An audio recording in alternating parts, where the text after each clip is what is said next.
अध्याय 15 पृथ्वी पर देवी। रेटवेल माउंटेन के आसपास का इलाका उबड़ खाबड़ था, जो ज्यादातर पहाड़ियों और जंगलों से ढका था। घातक जंगली जानवरों और जहरीले जीवों के कब्जे में यह एक ऐसी जगह थी जहां केवल योग्यतम ही जीवित रह सकता था। इंसानों और जानवरों दोनों की अनगिनत लाशें गीली मिट्टी और मृत पत्तियों के नीचे छिपी हुई थी, जिन्हें दुनिया के बाकी लोग भूल गए थे। ये केवल रात में और अधिक खतरनाक हो गया, एक दृष्टि दबाने वाला कोहरा और घातक प्राणियों द्वारा हमला किए जाने का लगातार खतरा। ली तियानमिंग ने पहाड़ के बाहरी इलाके में 2 दिन बिताए थे, जहां कई अन्य पौधे और जड़ी बूटियां इकट्ठा करने की कोशिश कर रहे थे, इसलिए थोड़ा इनाम मिला। अब जब उनकी खेती वापस आ गई, तो उन्होंने आगे बढ़ने का फैसला किया। मुझे आश्चर्य है कि क्या वे इग्निसपोलिस में स्पष्ट आत्मा घास बेचते हैं। यदि वे नहीं करते हैं, तो बेहतर होगा कि मैं और तैयारी करूं, ली तियानमिंग ने बुदबुदाया। सिंदूर पक्षी की राजधानी इग्निसपोलिस थी। इग्निसपोलिस में स्थित फ्लेमिएलो स्कंस इंस्टीट्यूट और लाइटनिंग मैनर न केवल देश के शासकों वर्मिलियन बर्ड कबीले का घर था। 2 दिनों की लगातार खोज के बाद भी ली तियानमिंग को केवल एक स्पष्ट स्पिरिट घास ही मिली। कृपया पहाड़ के गहरे हिस्सों में और अधिक होने दें। गहरे हिस्से खतरनाक स्थान थे जिनमें कुशल और अनुभवी पशु स्वामी भी नहीं जा सकते थे। आखिरकार जंगली जानवर मूल रूप से जीवित जानवरों से अलग थे। बाद वाले बुद्धिमान प्राणी थे जो एक दूसरे के साथ संवाद करने में सक्षम थे, जबकि जंगली जानवर सोचने में सक्षम नहीं थे और मजबूत होने के लिए दूसरों के शिकार पर निर्भर थे। वो है एक आग लिंगजी। पहाड़ के अंदरूनी हिस्सों में अपने तीसरे दिन ली तियानमिंग और यंग हुओ को एक दुर्लभ लिंगजी मशरूम एक कठिन चट्टान पर मिला। लिंगजी तब भी जल गया जब उस पर धूप की किरण पड़ी। मैं कर देता हूँ। छोटे चूजे ने अपने पंख फड़फड़ाए और पलक झपकते ही मशरूम को चट्टान से उठा लिया। भागने का समय है। दोनों जड़ी बूटी चुन चुनकर निकले। आखिरकार इस तरह के प्राकृतिक खजाने को अक्सर जंगली जानवरों द्वारा संरक्षित किया जाता था। जंगली जानवरों के लिए भी आत्मा की जड़ी बूटियां फायदेमंद थीं, लेकिन वे इसके बारे में सतर्क थे। लिंगजी को सीधे खाने से जंगली जानवर के शरीर के अंदर आध्यात्मिक ऊर्जा फैल जाएगी, जिससे वह तुरंत मर जाएगा। यही कारण है कि इस तरह के खजाने को वहां छोड़ दिया गया था, ताकि वे अपने अभिभावक के अवकाश पर जा सकें। दुनिया आध्यात्मिक ऊर्जा से भरी हुई थी, और अगर अयस्क इन ऊर्जा को जमीन से आत्मसात करने के लिए अवशोषित कर सकते हैं, तो पौधे भी कर सकते हैं। अपने वातावरण से आध्यात्मिक ऊर्जा को अवशोषित करने में पर्याप्त समय व्यतीत करने के बाद ये पौधे धीरे धीरे स्वर्गीय पैटर्न विकसित करेंगे। स्पिरिट अयस्क की तरह स्वर्गीय पैटर्न विकसित करने वाले पौधों को स्पिरिट हर्ब्स के रूप में जाना जाता था। उनकी गुणवत्ता उनके स्वर्गीय पैटर्न के रंग से निर्धारित होती थी। स्पिरिट अयस्कों के समान लाल से सफेद रंग के 9 अलग अलग रंग थे, जिनमें लाल सबसे आम और सफेद स्वर्गीय पैटर्न सबसे दुर्लभ थे। क्लियर स्पिरिट ग्रास में केवल लाल स्वर्गीय पैटर्न होते हैं, और इसे स्पिरिट हर्ब्स का सबसे निचला स्तर माना जा सकता है। उसने कहा, यह अभी भी महत्वपूर्ण चिकित्सा उपयोग है। ली तियानमिंग ने आग लिंगजी का अध्ययन करते हुए कहा। इसमें थोड़ा जले हुए नारंगी स्वर्गीय पैटर्न था, जिसने सुझाव दिया कि आग लिंगजी एक टियर 2 स्पिरिट जड़ी बूटी थी। बहुत बढ़िया, यह आपका हिस्सा है। जिस तरह ली तियानमिंग सोच रहे थे कि वह अग्नि लिंगजी को कितने में बेच सकते हैं, छोटे चूजे ने इसे आधा कर दिया, और जड़ी बूटी के अंदर की आध्यात्मिक ऊर्जा छिन्न भिन्न होने लगी। आप क्या कर रहे हैं? निनकुम्पूप, यदि मैं स्प्रिट अयस्क खा सकता हूँ, तो मुझे इसे खाने से कौन रोक रहा है? यंग हुओ ने आधे पौधे को उसके चेहरे पर उछालते हुए उसकी तरफ देखा। इससे पहले कि वह ये जानता, छोटा चूजा पहले ही आग लिंगजी के अपने हिस्से का एक अच्छा हिस्सा चुग चुका था। वाह, मैं जल रहा हूँ। अपनी सारी शेखी बघाड़ने के बाद यंग हुओ की त्वचा अब जल रही थी, और छोटा आग का गोला पागलों की तरह उछलने लगा। यस, जो मौके पर पहुंच गया। इटरनल इन्फर्नल फीनिक्स वास्तव में एक अद्भुत प्राणी था, जो ऊर्जा के इतने मजबूत विस्फोट को सहन करने में सक्षम था। इसने जड़ी बूटी से ऊर्जा को परिष्कृत करने के लिए इटरनल इन्फर्नल कोडेक्स का उपयोग करना भी शुरू कर दिया। इसकी तुलना में अन्य जानवर कभी भी इस तरह इसका सेवन नहीं करेंगे, और शायद इसे धीरे धीरे परिष्कृत और अवशोषित करने में 1 दर्जन दिन लगेंगे।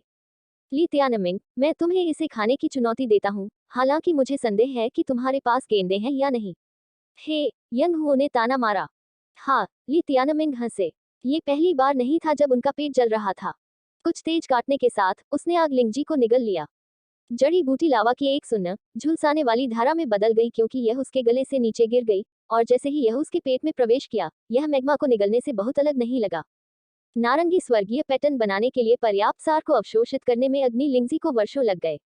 इन दोनों राक्षसों के अलावा कोई और इसे कच्चा खाने की कल्पना भी नहीं कर सकता था, जो केवल टी के कारण ही संभव हो पाया था, वह शाश्वत नरक शरीर की असाधारण अग्नि प्रतिरक्षा। जल्द ही ली तियानमिंग भी आग के गोले की तरह जलने लगा। बेशक यह उनके लिए खेती करने का एक शानदार अवसर था। जबरदस्त मात्रा में ऊर्जा का उपयोग करते हुए दोनों ने अभी अभी अवशोषित किया था, ली तियानमिंग और यंग हो ने इस ऊर्जा को इटरनल इन्फिनल बीस्ट की में परिवर्तित करने के लिए अपनी बीस्ट वेन्स को प्रसारित किया, क्योंकि उन्होंने 5वें स्तर बीस्ट वेन में प्रवेश करने की मांग की थी। जैसे जैसे उन्होंने इस प्रज्वलित ऊर्जा को धीरे धीरे अपने में परिवर्तित किया, उनका दर्द भी कम हो गया और यह आसान और आसान हो गया। थोड़ी देर के बाद वे पूरी तरह से आग लिंगजी को अवशोषित कर चुके थे। उम्मीद के मुताबिक उन दोनों ने बीस्ट वेन स्टेज के 5वें स्तर तक सफलता हासिल की। आह, तुम्हारे साथ साधना करने से मुझे ऐसा लगता है कि हम एक साथ रात बिता रहे हैं। ये घृणित है। मैं एक सुंदर लड़की को ढूंढना चाहता हूँ और उसके साथ खेती करना चाहता हूँ। छोटे चूजे ने आह भरने का नाटक किया, भले ही सफलता ने उसे केवल 1 टन ऊर्जा दी। ली तियानमिंग ने मजाक में कहा, आप अभी जंगल में हैं, आपको एक महिला भूत मिलने की संभावना अधिक है। वह पहले से ही बीस्ट वीन के 5वें स्तर पर पहुंच गया था। उसकी शक्ति लगभग 3 साल पहले की तुलना में थी। ऐसी अविश्वसनीय सुधार गति केवल प्रिमोडियल कैस बीस्ट के रक्त से ही संभव हो पाई थी। अपनी मौजूदा ताकत के साथ वह शायद ली जिफेंग को आसानी से हरा सकता था, यहाँ तक कि अपनी फायर इम्यूनिटी का उपयोग किए बिना भी। लेकिन यह अभी भी लियू कियानयान के लिए पर्याप्त नहीं है, जो 9वें स्तर की बीस्ट वेन पर है। ली तियानमिंग उस किशोरी के विचार पर भड़क गए। आग लिंगजी को अवशोषित करने के बाद वे पहाड़ में और आगे बढ़ गए। ली तियानमिंग ने तीसरी आंख का उपयोग करने के लिए अपने बाएं हाथ से दस्ताने को हटा दिया। उन्होंने महसूस किया कि इस एक आंख से दृष्टि उनकी वास्तविक आंखों की तुलना में कहीं अधिक स्पष्ट थी। नन्हा चूजा सहम गया। मुझे देखने के लिए इसका इस्तेमाल न करें, इससे मुझे बेचैनी होती है। क्या काया है? ली तियानमिंग ने कभी भी यंग हुओ पर हंसने का मौका नहीं जाने दिया। जैसे ही छोटा चूजा जवाब देने वाला था, उन्होंने दूर से एक पेड़ के गिरने जैसी तेज आवाज सुनी। उसी समय जमीन कांपने लगी और गड़गड़ाहट की आवाज के स्रोत से बेहोश जानवरों की दहाड़ गूंज उठी। जंगली जानवर। ली तियानमिंग ने इसे तुरंत पहचान लिया। एक जंगली जानवर की दहाड़ एक विशिष्ट मौलिक गुणवत्ता से भरी हुई थी, एक ऐसे प्राणी के रूप में जिसमें बुद्धि की कमी थी और वह अपनी आधार इच्छाओं का पालन करता था।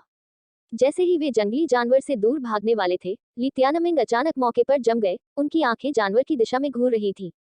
एक महिला भूत। नन्हा चूजा जो अपने सिर के ऊपर खड़ा था, उसने जो देखा उससे वह भी चौंक गया। उसकी आंखें खुली हुई थी।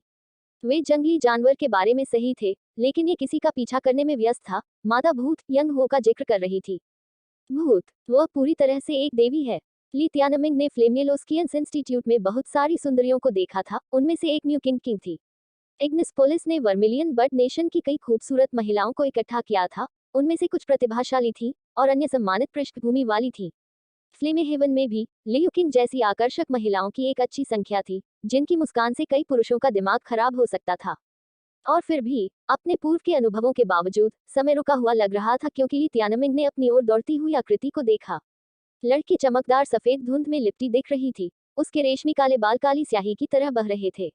उसके चेहरे पर एक चिकनी अंडाकार आकृति थी। चेहरे की विशेषताएं कला के एक टुकड़े की तरह उस पर पूरी तरह से संतुलित थी। यह उसकी आंखों के लिए विशेष रूप से सच था, चमकदार और मंत्रमुग्ध करने वाली रात के आसमान के नीचे सितारों की तरह। उसने फिरोजी रंग की लंबी स्कर्ट पहनी थी, जो उसकी पतली कमर के आकर्षण को सुखद ढंग से सामने लाती थी। उसकी गोरी त्वचा सबसे उत्तम जेड जैसी महीन थी, इतनी मुलायम कि ऐसा लग रहा था कि हल्के से स्पर्श से ही टूट जाएगी। ऐसी लड़की निश्चित रूप से ऐसी दिखती थी जैसे वह कोई देवी हो जो अभी अभी स्वर्ग से उतरी हो, और उसने पहले कभी नश्वर संसार के कलंक का अनुभव नहीं किया था। ली तियानमिंग के लिए सबसे अविस्मरणीय बात अभी भी उसकी त्वचा की चमक थी। सामान्य लोगों के विपरीत उसकी खाल ऐसे चमकती थी मानो वे रत्न हो, जो अंधेरे में एक कोमल चमक दे रही थी।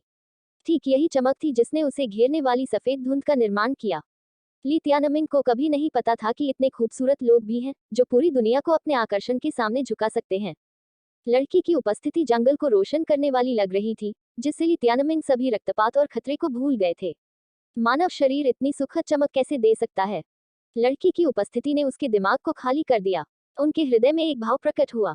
यह एक ऐसा एहसास था जिसे वह समझ नहीं सका, और फिर भी वह जानता था कि वे दोनों एक दूसरे को पहले से जानते थे, कि यह मुलाकात भाग्य द्वारा तय की गई थी। मुझे स्वीकार करना चाहिए, मैं प्यार में हूँ। नन्हा चूजा भी बेहतर रूप पाकर अपनी सुंदरता का दीवाना हो गया था। अपनी बकवास काटो, हमें उसे बचाने की जरूरत है।